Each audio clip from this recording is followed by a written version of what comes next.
Let's bring you news now from the northeastern state of Manipur. Manipur continues to remain tense. Union Home Minister Amit Shah is visiting Manipur. He's scheduled for that visit today. Ahead of the visit, however, fresh violence is seen and reported from several parts of the state. After alleged militants carrying weapons set many houses and cars on fire in Sirao and Sugnu areas, an angry mob also stormed into BJP MLA K. Raghumani's house.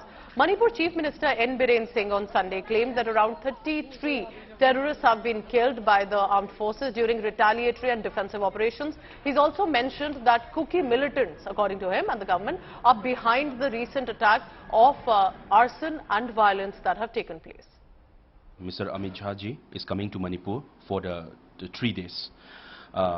So we request and appeal to him to take the necessary steps and action as early as possible in his journey, because this is not a time to negotiate and this is not a time to talk about the peace, because if this action is not taken to the earliest, the Manipur will vanish. Remember that for the past few months there have been a lot of violence that has been reported and ethnic tensions that have been reported in Manipur. It appeared that there were a few days of peace and lull, but it has now again left with just ahead of Amit Shah's visit to Manipur. Now, according to the government, there have been Kuki militants that have led with arson and violence in other parts of Manipur, specifically the border areas.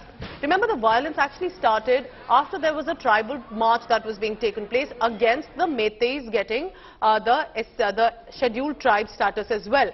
Before that, there were also references to poppy cultivation, narco-terrorism that was countered by the government and led to ethnic tensions. Now, it's been going on for many weeks now. According to the government, the Kuki militants is what they are blaming, and they've said that terrorists have been killed by the armed forces as well. But you can look at how houses, residential areas are being targeted.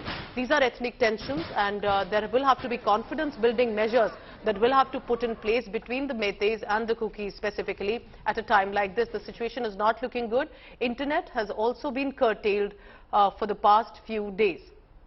There are also references to narco-terrorism that has come. Remember, Manipur borders Myanmar. There is an issue of infiltration, allegations of infiltration coming in from there as well. I want to bring in Indrajit Kundu on the latest on that. Indrajit, it's very disheartening to see that there is still again fresh violence, because there was a brief period of lull and it appeared that at least some sense of normalcy had retained. Are we looking at ethnic tensions again that have erupted? What are you picking up about information coming in on the ground? What is the Chief Minister saying? Because I can see that there are a lot of tempers that are running high on this.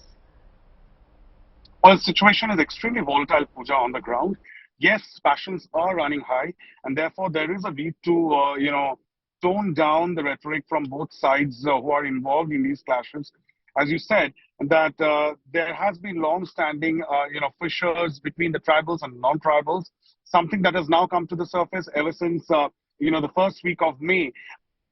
This was brewing since January, a lot of people on the ground are telling me, and tensions were palpable, but now that has come to the surface. As far as the security situation and law and order situation is concerned, the army and the paramilitary forces are deployed. The Manipur police is in action right now, as stated by the Chief Minister yesterday. He claimed that a lot of insurgents, and specifically he used the term Kuki terrorists, were gunned down by the Manipur police in action. That has given rise to a lot of anger once again, with a section from the minority tribals now alleging that in the garb of action against militancy and insurgency, minority Kuki tribal villages are being attacked. This is the charge that have been leveled by the other side. In this backdrop, Home Minister Amit Shah is scheduled to visit Manipur today. He is likely to be there for about 2 or 3 days. We are given to understand that he will be landing later in the day. But the situation on the ground remains volatile. Over the past 2 days, reports from the ground suggest that there have been indiscriminate firing in certain pockets of the state.